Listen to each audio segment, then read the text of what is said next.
We're going to talk to you all about concierge level Disney Cruise Line experiences, what it's felt like, whether or not we think the value is here, and just literally lay it out from, pre-embarkation to, well, this is our last night, sadly. So we have the blues, but not because our experience has been rough. We were talking earlier about just the value that we see and the value that we think you get for it. It's been really eye-opening because you can look at the Disney Concierge information on the website for Disney Cruise Line, and you can see what is included, but it's hard to understand what that feels like. And by looking at it, you can think that it's not going to feel like you're going to get the value for basically double spending on the cruise, because it's almost double, if not more, depending on the kind of room that you have. Pre-embarkation, you get emails from the concierge team on behalf of Disney Cruise Line that are there to let you know that they're of use for you. They're at your disposal. You can ask them for assistance with various things. Like I made them aware that we had a birthday/graduation we were celebrating, that I had not been able to book a cabana, and I would really appreciate some assistance with that. And they put us on a wait list and got us all situated for that. Embarkation started, get rid of our bags to the porter, we park the car, we come down, and we had a shorter line for security. Specific, so that you're not standing for hours on end in security. You're not standing for even 20 minutes in security. It was very quick. They have us boarding at the very, very beginning, which is amazing because you get more time. They have a separate lounge area specifically for concierge. Like he was saying, in the main terminal of the port, there's the Mickey ears where everyone embarks for the ship. Or right near the Mickey ears to the right, there's some glass, and that is an initial area for concierge guests. They give you a debriefing there, and then they actually move you into a hallway, and there's a secondary main lounge. Everything that we've shared that's been available in the room here and inside the lounge, you can find in that secondary lounge. Recharging ports that you can access. There's waters and juices and sodas that you can access. Concierge guests are allowed to arrive at the port terminal anytime between like 10:30 and 10:45. It depends on what their opening time is for that particular ship and itinerary. Like, you are the first. You are boarding group 1. I would almost argue you're boarding group 0.5. They haven't even opened up boarding group 1 for the main terminal. They take all the concierge guests that are in the terminal at that moment and process them first. So it's definitely, like he's saying, you get on the ship so much quicker, so much earlier, which means you really get to enjoy the experience of a Disney Cruise Line like as soon as you can and really get your money worth. Oh, there's another slight negative to this of being the first ones on the ship, is we didn't have a character to greet us. There wasn't a character out already. We were so early. So early. We got to the port 10:40. Yeah. And we were probably through security and inside by about 11. If not a few minutes before that, because we got a picture, we went to the bathroom, got a picture, and we were back in that area. I know right before 11 o'clock.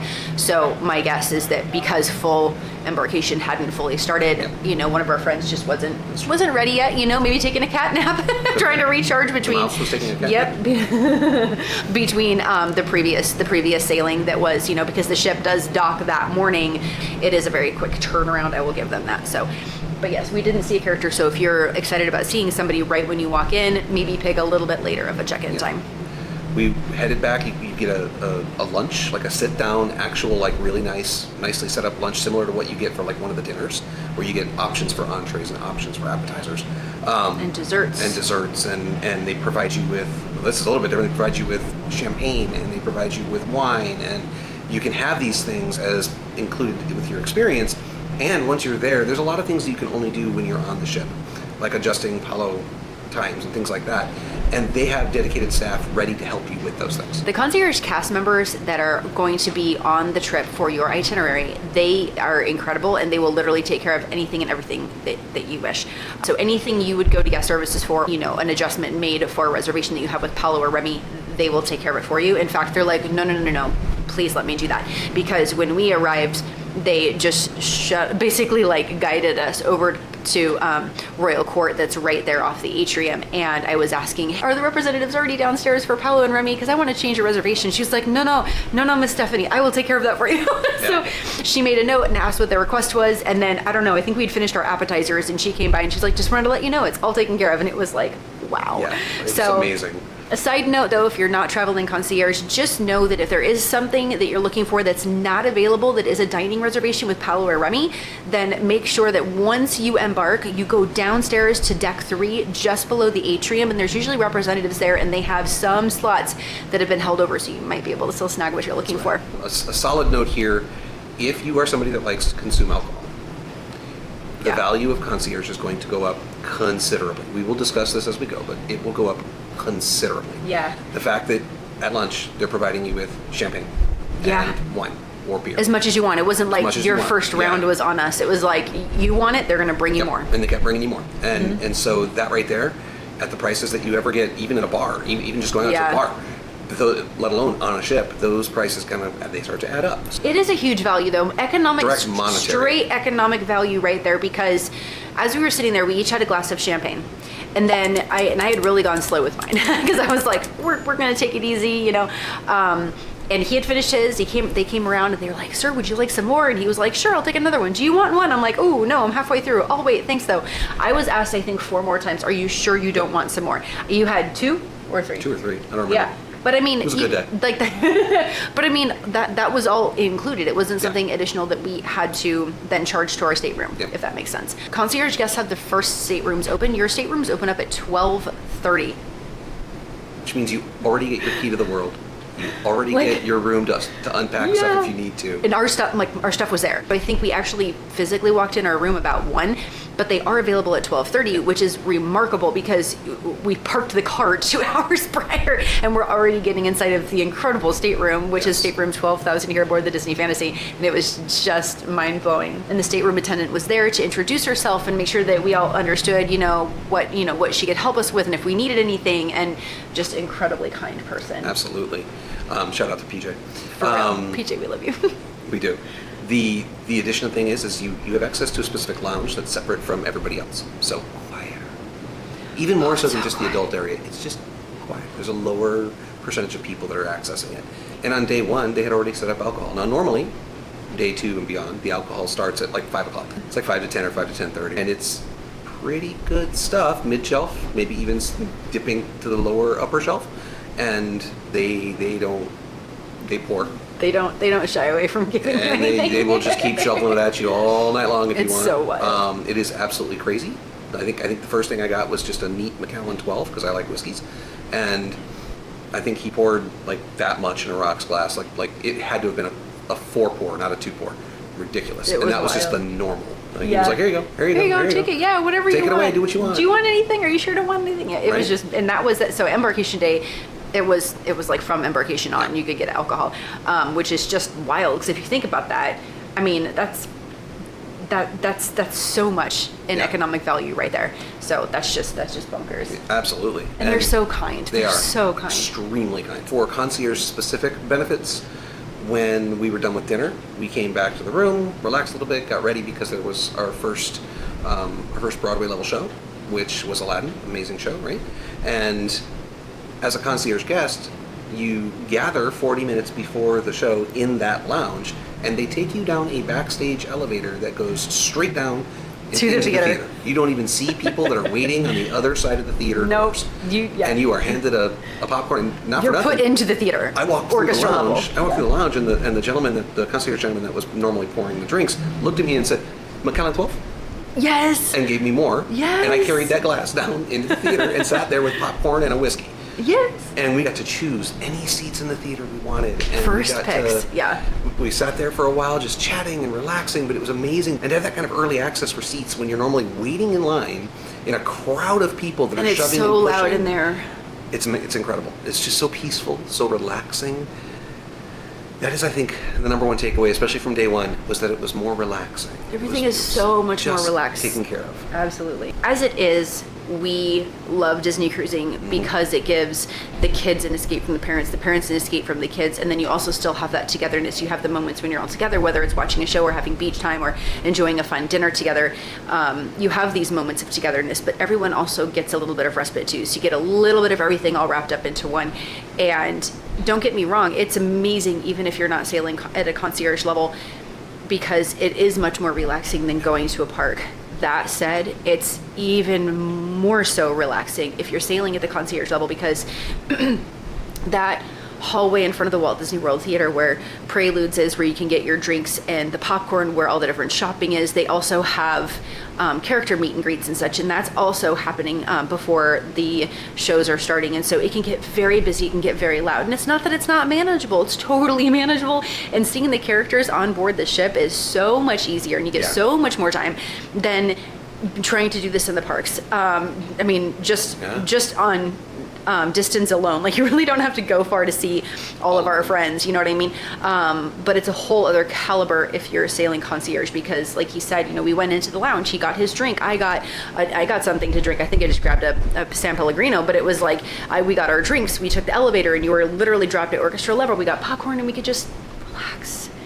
It's just so much more relaxing, and it's just, I don't know, it's absolutely mind-blowing. There's like almost always a spread of food that you can get to. There's always juices, so sodas, waters, and desserts. Like there's always something there if you want that. And it's so good too. It's not just like quality stuff. Here's this little bite of thing.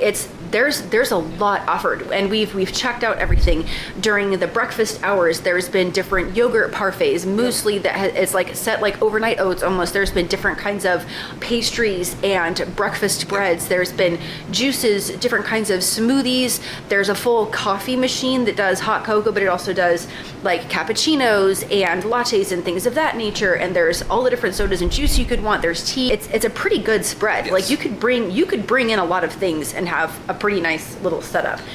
And obviously by now, if you haven't watched them before, we've got a few vlogs out that have shown this stuff. Yes, for sure. Please go back, take a look at those things. You can see exactly what we're talking about, where there's just so much. There's so much food. And the quality is kind of crazy. Smoked salmon rolled up, and it has a chive and onion cream cheese with very finely... Canal of it, you know, right, like and little finely minced red onion and some capers, and there's been all kinds of charcuterie, like really nice charcuterie, whether it's a brie or a sharper goat cheese, and like a fig preserve spread, and there's, the lunchtime sandwiches were insane. They were so good. There was like this little mini egg salad that sounds weird, but it was really tasty. It had a nice crisp inside of it. There was, what else did we have? There was a prosciutto. There was, all these different fun sandwiches.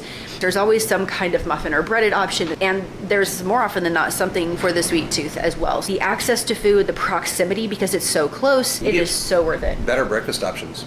Absolutely, yeah. Aboard Disney Cruise Line ships, you have access to room service 24 hours a day. Now, in the morning, if you'd like to have anything delivered to you, whether it's coffee, milks, variety of juices, teas, hot chocolate, bagels, other breakfast breads, fruits, those things can all be delivered to you, I think, starting at like 5:30. But, you know, Stephanie will be really nice and show you right here what the lovely card looks like. You just need to fill this out, toggle in the different things that you wish. You can also write like ×2 next to something. So if you have more than one, you know, if you have more than a couple people drinking a carafe of coffee, you might want 2 carafes of coffee, but you just... you're right. You just fill out this card, and then you actually place this on the door, on your stateroom door on the outside, facing into the hallway. That way, the attendants can take a look at that and make sure that your order is placed. And then in the morning, during that 30-minute window that you have indicated on that card, they will bring you what you have ordered. So if you want to sit on your veranda and enjoy some coffee and some pastries and just kind of have a nice slow morning enjoying a wonderful view, you can do so. It's just one of the things that we've really looked forward to. That said, if you are sailing concierge, you have an added benefit of getting fuller breakfast options. So there's other fruit that's offered, there's yogurt parfaits that are offered, there's also omelets, waffles, French toast. There's kind of like an American style breakfast. It has hash browns, a couple of types of protein. It's bacon and sausage for this sailing, along with some eggs. And you have those heftier breakfast options. On the table, they set out a tablecloth, and they put out all of the all the dishes that are cloche and everything, and get everything set up for you. And it's been absolutely lovely because we can have the kids kind of sit here and not race them through getting dressed and race them or whatever. We don't have to do any of that. We can just have them sit here, have some breakfast, and enjoy. It's nice to have those options, and that adds to that relaxed experience that we were talking about. That's where the value is. Sure, there's monetary value in the food and the drink. 100%, you will definitely find value in the food and drink. It's amazing. There is so much value in just how relaxed and how easy things are, and how less stress and less people around you. If you don't like a lot of people and a lot of strain because, oh my God, I don't like standing in all these lines, go into the lounge. If there's a line, sit down, have a juice, have a cup of coffee, whatever. Nosh on something, and then when they're ready, they'll take you next, right? And that's It's something so we did easy. today. We needed to get the kids out for lunch, but like the pool deck was really busy. It's an at-sea day, so instead of, some of the population of the ship being off the ship and exploring wherever the destination is, everyone's on board. So pool deck was very, very busy, very chaotic, very loud, which can be fun too, can be a fun, lively Sure, atmosphere, yeah. but if that's not what you're looking for, what we really appreciated is that we could, what we say, divide and conquer. He went and he picked up the kids while I went downstairs to Flo's and I snagged some lunch for the kids and I set it down in the lounge. Yep. And we just, it was quiet. It was so relaxing and it was just Peaceful. so, Yeah, it was very nice. you're not getting that, that level of input that you will on the pool deck. It Yeah. was much more quiet and relaxed. Now there are some little things that are also included. We just met a special character meet with, in this case, it was with Captain Mickey, which was amazing, and it's very much more intimate. So I mean that's amazing. And then they gave us a very beautiful lithograph that came as part of it all. They work hard to learn everybody's name and to see what everyone likes and to help check in with everybody. I mean, shoot, Lorelai hurt herself because these doors are so heavy in these staterooms. Lorelai is 6 and had a hard time keeping a hold of the door and it clipped the inside of her finger pretty good. And we hadn't really had a chance to unpack or anything, so we went into the lounge and one of the concierge cast members was like, we have everything. So she pulled out her container and pulled out a Band-Aid, pulled out ointment, helped clean it up and helped put ointment on it. But I mean, all things that I could have definitely done. That was beyond It was so not necessary. But she was like, no, Miss Stephanie, this is my pleasure. It's my pleasure to help you. And it was incredibly sweet and kind and caring. And you feel, I mean, I understand this is their job. I totally understand that. That said, as a guest, you never feel like it's their job because everyone is just so kind, so sweet, so warm, so welcoming. You can see and you can talk about how nice it is and how great people are, and you can imagine what it's going to feel like to have that slower pace, to have that removed atmosphere. But a lot of people really appreciate seeing the direct correlation between their monetary investment for an experience like this cruise and what they're getting for it. When you go around the ship, if you want any kind of specialty desserts and it's outside of the standard dining times, whether it's sit down lunch or what have you, you're kind of more limited. There's ice creams. Otherwise, if you want to have specialty ice creams or you want some kind of a pastry like a tart or something, some kind of a little cake, those are going to be an extra cost unless you're sitting down at lunch or you're in cabanas getting lunch. So, and those do have an hourly schedule. Yes. So inside of the lounge, there are dessert options, and the hours of the lounges, they kind of hug around the designated times for breakfast, lunch, and dinner. It's almost like you have a buffer on either side in which you can go get a little bit more or get a little bit more for snacks. Case in point, 4:30 they were setting up what they consider the afternoon tea. And there were all kinds of sandwiches and desserts and such in there, and dinner doesn't start until 5:45. Yep. So you have this nice crossover where if you don't want to go get some chicken fingers or whatever, you can get a small sandwich. You can get any assortment of number of things. We've talked about this, but it's nice to have that overlap, and it's nice to be able to get full containers of a soda or something of that nature. You're not using a little refillable cup. A lot of people recommend bringing a water bottle, so if you're not sailing concierge, you're not sure about it, I will say bring a refillable container with you, because the cups that Disney Cruise Line gives you, they're probably like a 10-ounce pour, maybe 12 ounces. So if you're going to want more than that and not have to refill it as quickly, then definitely bring something refillable. So the food part, you have access to things that you wouldn't normally, All of which cost money. all of which are an extra cost. When we went to Paolo with Aaron, you can have a land or sea antipasta platter, and on these it's either an array of different kinds of seafood and shellfish, or it's going to be different charcuteries and meats. Yep. And because we had so many of the charcuteries that are actually very similar to that plate, we specifically picked the sea option. So you can't just get that charcuterie plate anywhere. We really got a lot of it in the concierge lounge. Yes. We didn't have to pay extra to go to Paolo if we didn't want to. So that is something that really talks about the elevated value of cuisine that you are having in that concierge lounge. Alcohol. Good grief. So They will pour and pour and pour for days. a double pour of Macallan 12 here on the ship at one of the locations at the Cove cost I think it was like $30. What they're pouring in the lounge. But that was also, keep in mind, that was because there was a 20% discount on the second pour.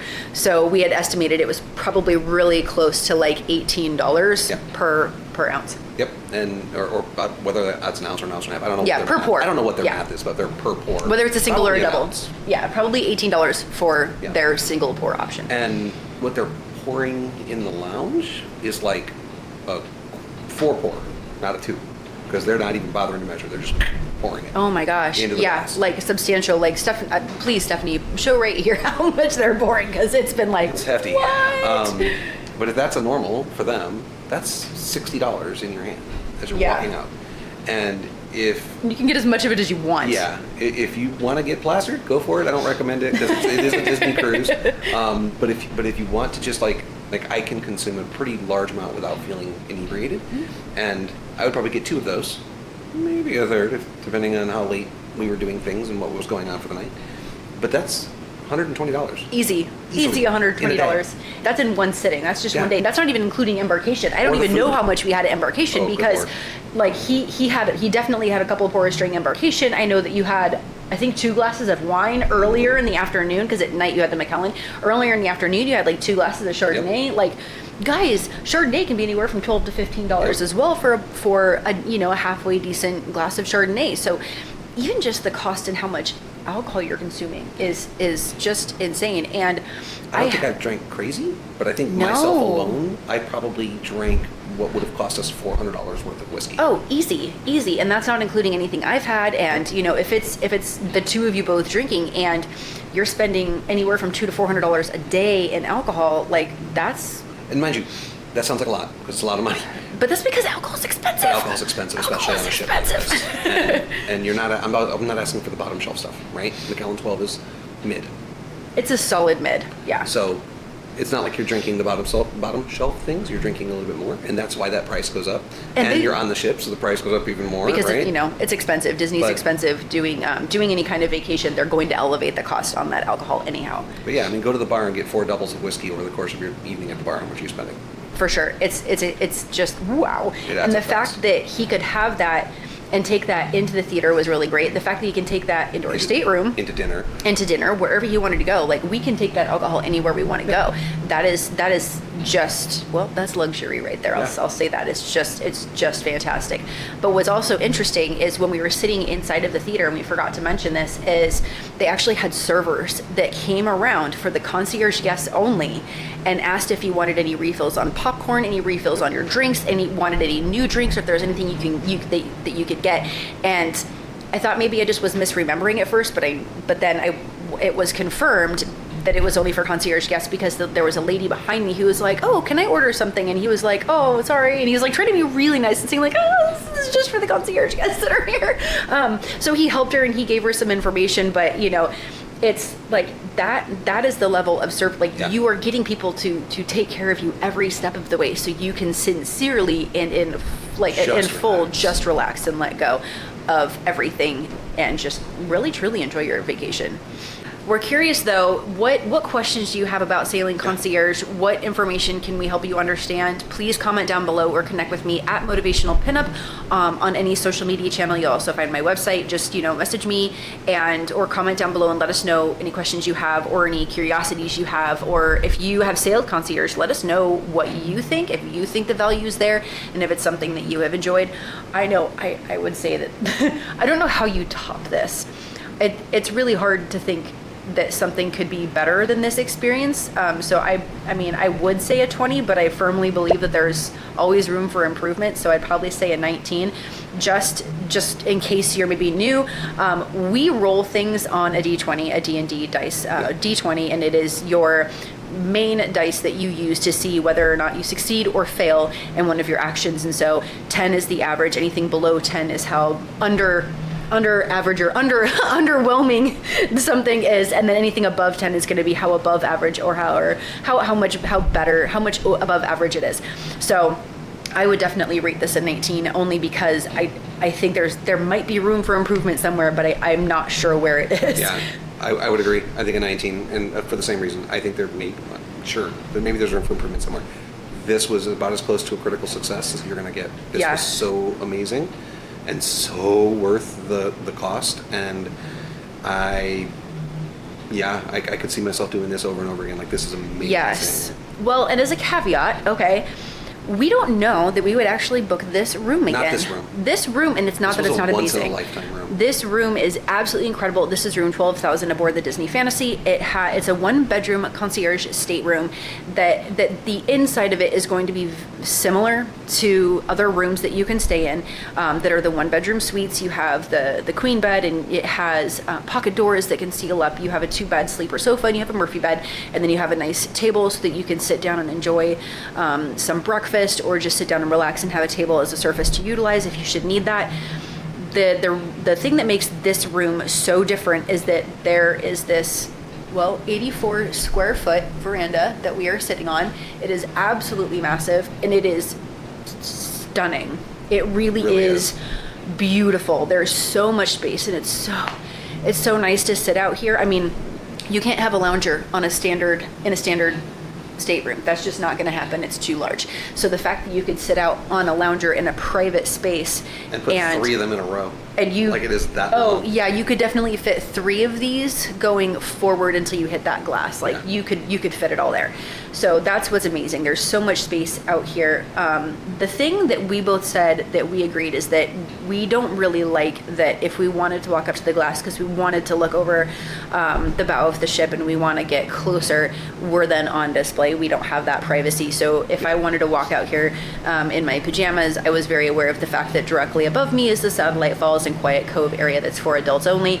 So that is just something to be aware of. But we definitely, I mean, I could definitely see booking another 1-bedroom or even the standard stateroom that's still concierge level once we are only down to 4 of us in the family, because then you still get access to that lounge, that concierge service. But we just, I mean, as much as this is beautiful, I don't like being on display as much. I want to be able to be in my pajamas in my veranda and not think about it. I agree. Is there anything you want to add? No, this has been an incredible trip so far. I'm glad Absolutely everybody magical. got to come along with all the other videos that we have. Please watch them. And it's Concierge is something. It's something. Yeah, it's incredible. It's amazing. Thank you so much for hanging out with us. Again, please comment down below if you have any questions, or if you want to share maybe a dream vacation that you have aboard Disney Cruise Line vessels, or connect with at Motivational Pinup on social media channels. And we can't wait to see you next time.